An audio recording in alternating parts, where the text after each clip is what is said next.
మాతృదేవోభవ. నేనట ధైర్యశాలినట నీవు వినన్ మరి నవ్వుకోవే జగన్మాత. నేనట ధైర్యశాలినట నీవు వినన్ మరి నవ్వుకోవే దేవీ.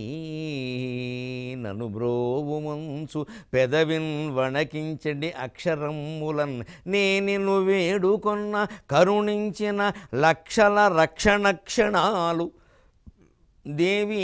నను బ్రోవు మంచు పెదవిన్ వణకించడి అక్షరములన్ నేనిను వేడుకొన్న కరుణించిన లక్షల రక్షణ క్షణాలు ఈ నరమాతృడైన బలహీనుడు తానెటు విస్మరించడిన్.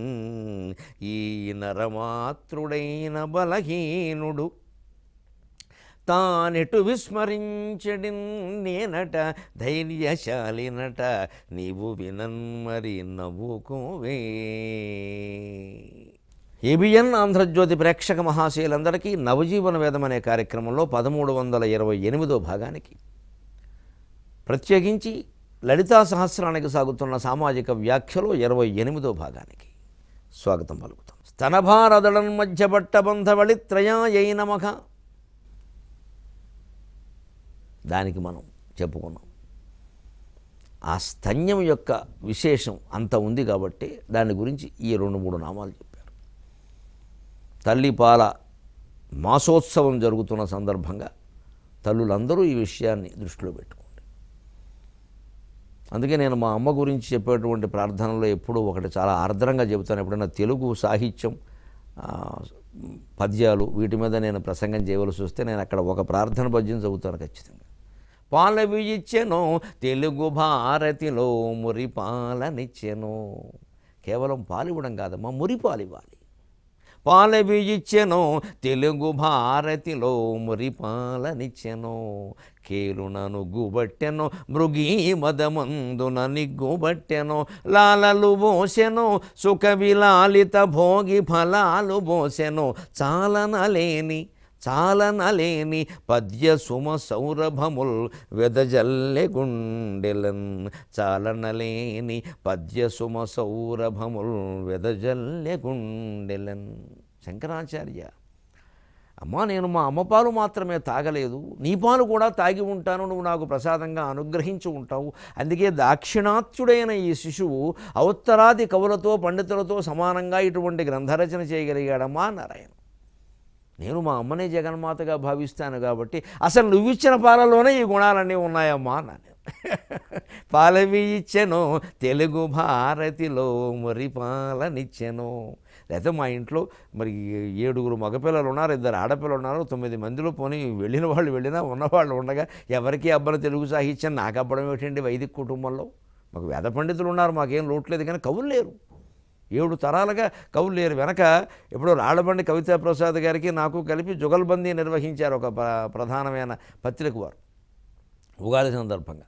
మిత్రుడు స్వర్గంలో ఉన్నాడు, చెప్పుకోవాలి మహానుభావుడు, మా మిత్రుడు నా గురించి మాట్లాడుతున్నాడని సంతోషిస్తాడు.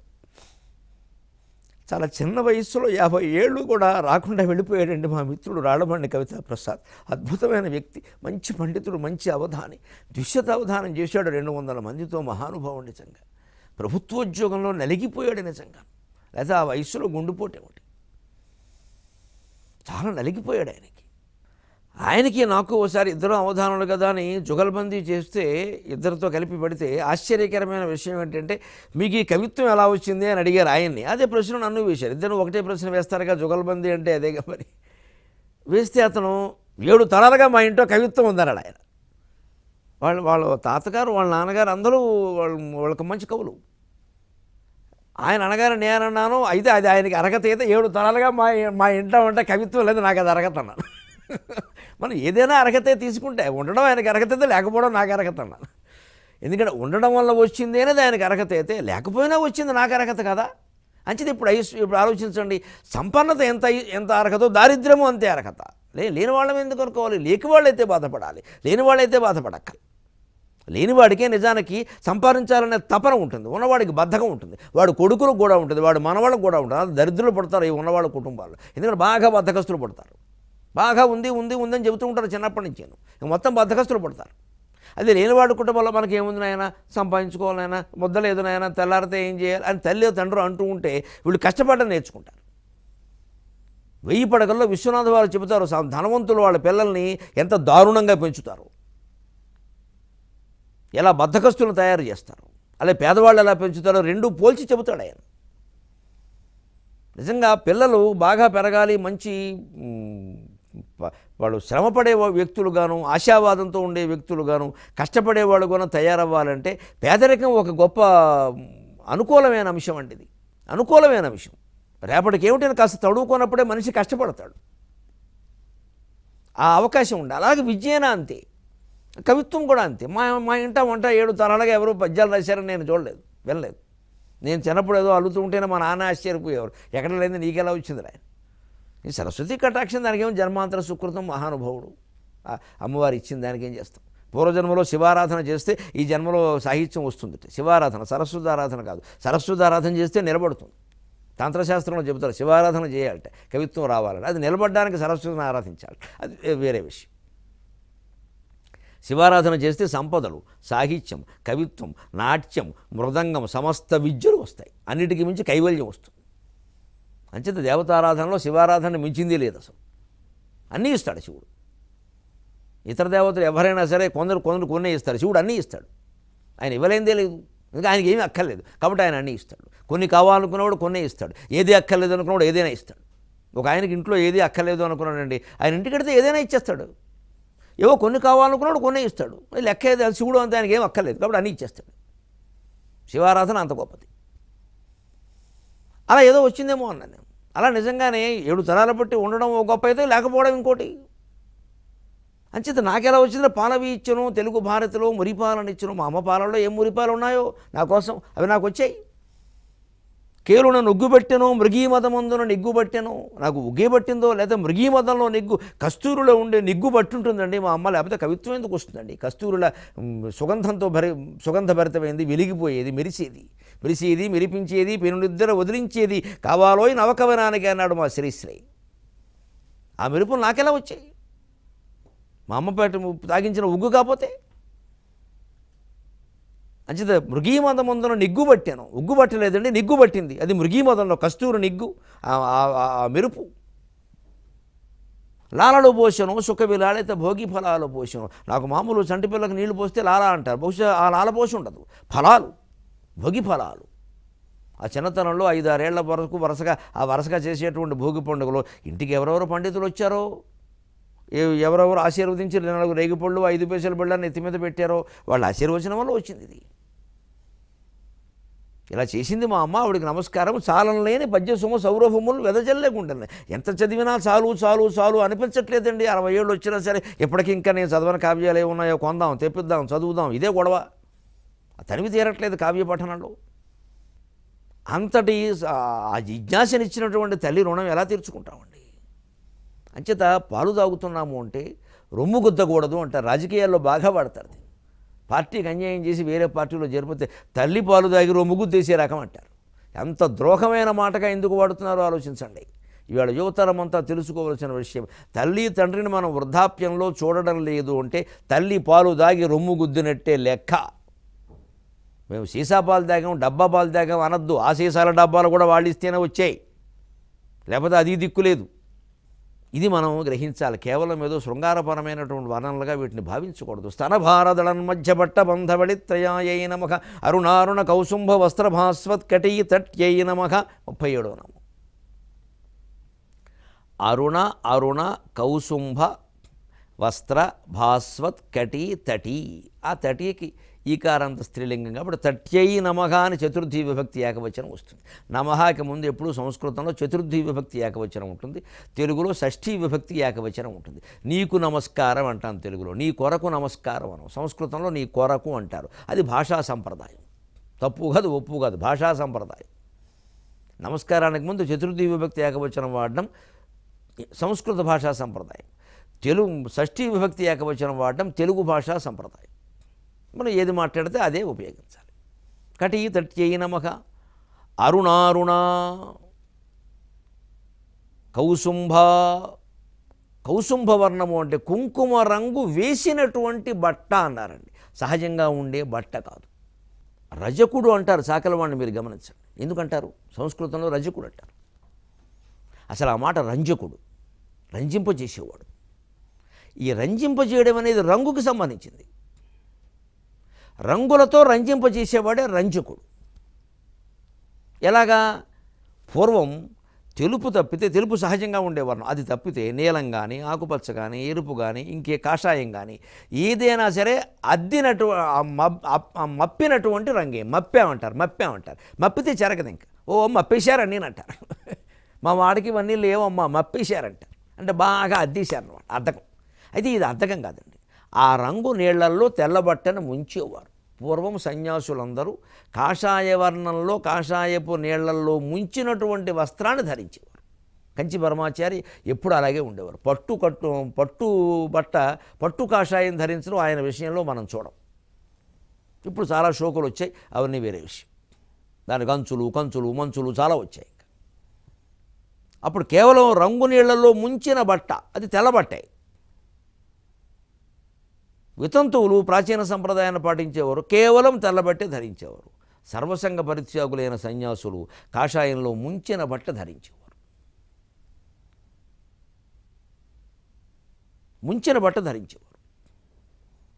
అది కొంచెం అంటుకున్నట్టుగానే ఉంటుంది, అది మచ్చలుగా ఉంటుంది, డాగులుగా అలాగే ఉంచేవారు. వారు అందం కోరుకోరు కదండి. వారికి వైభవం, షోకు, మీడియా ఇదంతా ఎందుకు? టీవీలో బాగా కనపడడం, చూసిన వాళ్ళు బాగున్నారే, ఇవన్నీ ఆలోచిస్తే వాడు సన్యాసాలు అవుతాడు, సన్నాసి అవుతాడు. అలాగే ఒక్క సన్యాసులకే కాకుండా వేరే వస్త్రాలు ధరించే వారికి కూడా కుంకుమ రంగు వర్ణం, గులాబీ రంగు వర్ణం, నీలి వర్ణం, నీళ్ళలో మళ్ళీ ముదురు నీలుమ, ఎరుపు లేత నీలం, ముదురు నీలం, లేత నీలం, మళ్ళీ నలుపులో మళ్ళీ చీకటి నలుపు, అమావాస్య నలుపు, మునిమాపు నలుపు అంటే సాయంత్రం వేళ చీకట్లో కమ్ముకునేవాళ్ళు ఉండే నలుపు, ఇంకా రకరకాల నలుపులు ఉండేవాళ్ళు. ఆకుపచ్చ వర్ణం సరే, ముదురు ఆకుపచ్చ, లేత ఆకుపచ్చ, ఎరుపులో సరే. అందులో అరుణారుణ కౌసుంభ వస్త్ర భాస్వత్కటీతటి, ఆ కుంకుమ రంగు నీళ్లల్లో ముంచినటువంటి వస్త్రం లేదా కుంకుమ రంగు అద్దినటువంటి వస్త్రం, అది కుసుంభవర్ణం అంటే. అటువంటి వస్త్రము చేత భాస్వత్ ప్రకాశించుచున్నటువంటి కటి ఈ కటి భాగము కలిగిన దాన. అందుకే చీర యొక్క కాంతి మొత్తం ఈ కటి భాగం దగ్గరే కదండి ప్రధానంగా కనపడేది. కట్టుకున్న చీర యొక్క అందమంతా కటి భాగం దగ్గరే కనపడుతుంది స్త్రీలకి. ఈ అరుణ అనేది ఆమ్రేడితం. అరుణారుణం తెలుగులో ఉంది. మొదలు మొట్టమొదలు, చివర చెట్ట చివర. అసలు భాష అభివ్యక్తిలో ఎంత తేడా ఉంటుందో చూడండి. దిక్కుమాలిన ఇంగ్లీష్కి మనకేను. మనం ఈ వీధి చివర అనడానికి ఏమంటామంటే చిట్ట చివర అంటామండి. అండం మానేశారు. డెడ్డి ఎండ, ఎదవ మాట. డెడ్డి ఎండ ఏమిటండి? అథవా వాడు ఆలోచన దరిద్రంగా అనిపిస్తుంది. డెడ్డి ఎండ అంటే చచ్చిపోవాలా మనిషి? డెడ్డా? ఇంకో పదం లేదా? చూడు, ఒక భాషను విమర్శించడం కాదని మీరు ఆలోచించండి. తెలుగు వాళ్ళుగా కాదు, మానవులుగా ఆలోచించండి. డెడ్డి ఎండ ఏమిటండి? నాకు ఆ మాట ఎవడ మాట్లాడినా సరే మంటెత్తిపోతుంది. డెడ్డి ఎండ శుభమైన మాటలేదా? డెడ్డి ఎండట అంటే ఈ మనిషి బతుక్కి డెత్ ఎండ్. ఇక సందుకు కూడా డెడ్డేనా? అది వాళ్ళ సంప్రదాయంలో, వాళ్ళ దాంట్లో, వాళ్ళ పలుకుబడిలో అది విపరీతంగా వాళ్ళకి అనిపించకపోవచ్చు, వాళ్ళ జీవన విధానాన్ని బట్టి. నేను వాళ్ళని అనడం లేదు. ఆ భాష మనం ఎరువు తెచ్చుకోవడానికి అంటున్నాను నేను. ఈ అపశకునపు మాటలు, అశుభపు మాటలు ఎందుకు తెచ్చుకున్నామండి ఇవన్నీ? మన సంప్రదాయం ప్రకారం డెత్ అనేది ఎంత అశుభం. మన నోట పొరపాటును కూడా రాకూడదని భావిస్తామే. పిల్లలు ఉన్న ఇళ్లల్లో, ముత్తైదువులు ఉన్న ఇళ్లల్లో పొరపాటును కూడా రాకూడదు అనుకుంటామే. ఎందుకు వస్తున్నాయండి ఇవి? డెడ్ ఎండు రెండు దరిద్రమే. ఎండ అయిపోవడం ఒకటి, డెడ్ అయిపోవడం ఒకటి. ఎండ అయినా పర్వాలా, వీధి ముగిసింది కాబట్టి వాడు. డెడ్ ఏమిటి? దానికి వాడాల్సింది చిట్ట చివరండి. చిట్ట చివర, మొదలు మొట్టమొదలు. ఇది ఆమ్రేడిత సంధి అంటారు. ఆమ్రేడు తమ్మునందు ద్విరుక్త టకారంభగో అంటూ ఉంటుంది సూత్రయాజ్ఞ. కురు చిరు కడు నడు నుడు శబ్దముల నడలకు ఆమ్రేడు తమ్ము పరంభగినప్పుడు ద్విరుక్త టకారంభగు. ఇవి రకరకాల సందులు చిత్రంగా ఉండే కంఠస్థం చేయడానికి ఇబ్బంది పడేవాళ్ళం. కూరు చీరు కడు నడు నీడు దెబ్బలాడుకునేవాళ్ళం. అందరం సరదా కంఠస్థం చేసేవాళ్ళం. చెన్నైసూరు వ్యాకరణంలో ఇదో ప్రధాన సూత్రం. పైగా ఇందులో కొన్నిటికి బండిరాలు ఉంటాయి. ఆ బండిరా రాయకపోతే మా మాస్టర్ కొట్టేవాడు. మరి అలాగే ఉంటుంది. మరి ఊరికే వేస్తారేటి మార్కులు. కాబట్టి మూర్ఖులు ఎవరూ తయారయ్యలేదు మా మా సహాధ్యాయుల్లో. అంతో ఎంతో తెలివైన వాళ్ళే తయారయ్యారు. వాళ్ళు వ్యవసాయం చేసుకున్నా కూడా తెలివిగానే చేస్తున్నారు. మాతో చదువుకున్న వాళ్ళందరూ వ్యవసాయాల్లో ఉన్నారు. వాళ్ళు చాలా తెలివిగా ఉన్నారు. వాళ్ళు వ్యాపారాలు చేశారు, ధాన్యం షావుకారులు ఉన్నారు, వాళ్ళు చాలా తెలివిగా ఉన్నారు. ఈ మూర్ఖుల వల్ల జీవితంలో. ఎందుకంటే ప్రతిదీ అక్షర దోషాన్ని కూడా పట్టుకుని మా ఉపాధ్యాయులు హెచ్చరించేవారు. లెక్కలు అంతే, ఇంగ్లీష్ అంతే, అన్నీ అంతే. అది నేర్చుకున్నది కొద్దిగానైనా బాగా నేర్చుకోను. ఆమ్రేడితం అంటే దీన్ని వీప్స అంటారు సంస్కృతంలో. ఆ రెండవసారి చెప్పడంలో ఉద్దేశం అంటే అధికమైన, ఇంకా ఎక్కువ ఎరుపు. ఒక రకంగా బాలసూర్యుడు ఎరుపు అంటారు, అనూరుడు అంటారు. సూర్యకాంతికి ముందు అరుణకాంతి వస్తుంది. ఆ అరుణ శబ్దం నిజానికి వర్ణ వ్యత్యయం వల్ల అటు ఇటు అయింది. అది నిజానికి అనూరహ. ఆ నూ ముందుండి అరా ముందు ఉంటుంది కదా, ఆ తర్వాత ఉంటుంది కదా అనూరహ అంటే. అది కొంచెం అటు ఇటు అయితే అరుణహ అయి అరుణహ అయిందంట. అనూరహ అరుణహ. ఆ రా తర్వాత ఎప్పుడైతే నకారం వచ్చిందో రషిభ్యాం నోణహ అని నకారంగా మారుతుంది వ్యాకరణ శాస్త్రం ప్రకారం. అందుకని అరుణహ అయిందంట. ఆ ఎర్రని సరిగ్గా విప్లవ గీతాల్లో పాడుతూ ఉంటారు చూడండి. ఎర్రజండె నీయలో ఎర్రెర్రనది జండె నీయలో, ఎర్రజండె నీయలో ఎర్రెర్రనది జండె నీయలో. మీకు వ్యాస సాహిత్యం నుంచి విప్లవ సాహిత్యం వరకు కవిత్వం ఒక్కటే. దయచేసి అంగీకరిద్దామండి. ఎర్రజెండ చూడగానే కంగారు పడక్కల్లా. వాళ్ళేం ప్రపంచం నాశనం అయిపోవాలని కోరుకోవట్లేదు. కష్టపడేవాడికి ప్రాధాన్యం ఇవ్వమంటున్నారు. అంతకంటే తప్పేం లేదు అందులో. దాన్ని వ్యతిరేకించాల్సిన పనేం లేదు. మతం పేరు మీద సామ్యవాదాన్ని కానీ, సామ్యవాదం పేరు మీద మతాన్ని కానీ రెండింటినీ వ్యతిరేకిస్తే నాకు అనవసరం. ఆ సాహిత్యం అనవసరం, ఆ మతం అనవసరం. నా దృష్టిలో మతం అంటే సామ్యవాదమే, సామ్యవాదం అంటే మతమే.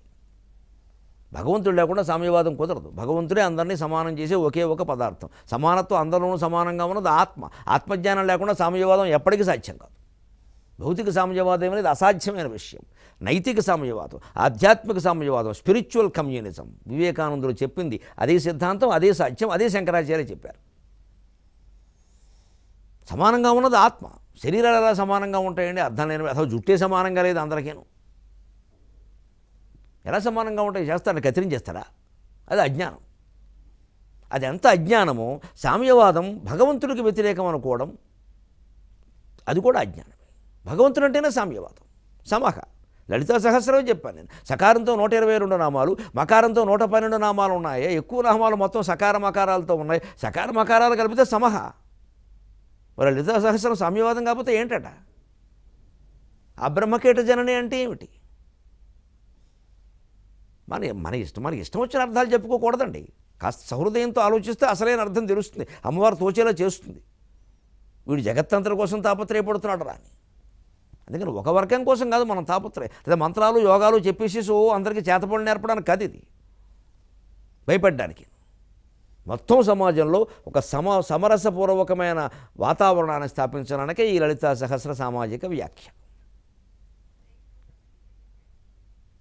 అందుకే ఈ సమభావాన్ని మీరు గమనించండి. అరుణ ఎర్రని. అదే ఎరుపును డేంజర్కి వాడతారు ఎక్కువైతే. అంచేతన ఏం చేయాలి? సామ్యవాదంలో కూడా మీరు విపరీతానికి పోయి కార్మికులు యజమానులు కూడా బాగుండాలి కదా. పారిశ్రామికవేత్తలంత మాత్రాన దుర్మార్గంతో ఎందుకు చూడాలండి వాళ్ళని? వాళ్ళు లేకపోతే వాళ్ళ పరిశ్రమలు ఎక్కడ ఉన్నాయండి? ప్రధానమంత్రి సైతం అంగీకరించిన నిజమది. పారిశ్రామికవేత్తలు లేకపోతే ప్రపంచం లేదు. ఒక పారిశ్రామికవేత్త ఒక పరిశ్రమ స్థాపిస్తే కొన్ని వేల మందికి ఉపాధి దొరుకుతుంది. ఎందుకు ఆయన తిట్టాలి అనవసరంగా? ఇక పెట్టగానే దోపిడీదారు అనాలా? అదో పిడివాదం. వాడు లాభం కోసమే పెడతాడండి. అబ్బా, ఈయన పెట్టుబడి పెట్టమనండి, లాభం లేకుండా చేయమనండి. ఈ మాట్లాడేవాడిని అబ్బే లేదండి, వీడు అరుస్తాడు ఊరికే. ఏమీ లాభం ఆశించకుండా అందరికీ కార్మికులకు మొత్తం భాగస్వామ్యం కల్పించి పని చేయించమనండి. అసలు ఇంట్లో పని మనిషి చేత పని చేయించమనండి. ఈ పెద్ద మనిషి, ఈ కమ్యూనిస్ట్ అన్నవాడిని పని మనిషి చేత చేయించమనండి పని.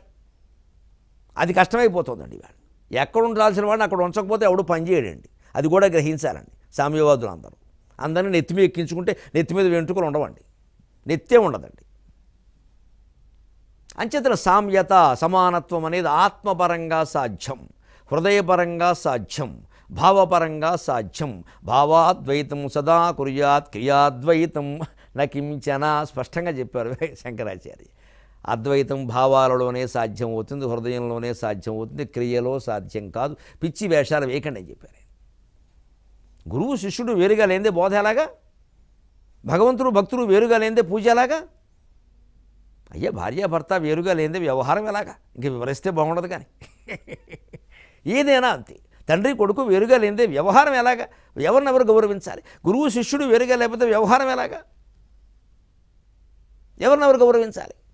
మరి గురువు శిష్యుడు వేరుగా, భార్యాభర్త వేరుగా, తండ్రి కొడుకు వేరుగా ఉన్నంత మాత్రం వారితో విభేదాలు పడతారా? చాలా పొరపాటండి.